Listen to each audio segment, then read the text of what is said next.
Erano le 16:30 quando, per cause ancora in fase d'accertamento da parte dei vigili del fuoco, è scoppiato un incendio in un deposito adiacente a due abitazioni in via Armistizio in zona Mandria. Le fiamme al momento non hanno intaccato le abitazioni vicine, che comunque a scopo precauzionale sono state evacuate. Nel tardo pomeriggio, sempre a scopo precauzionale, è stata chiusa la tangenziale nel tratto che va verso Albignasego.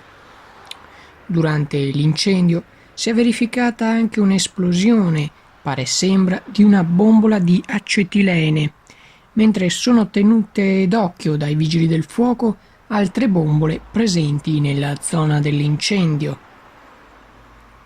In ospedale al momento è stato trasportato un uomo per ustioni.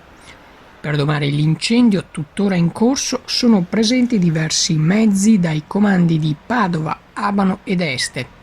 Sul posto anche la polizia per gli accertamenti e la polizia locale.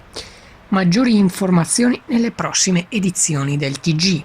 Swisher Channel News, Padova.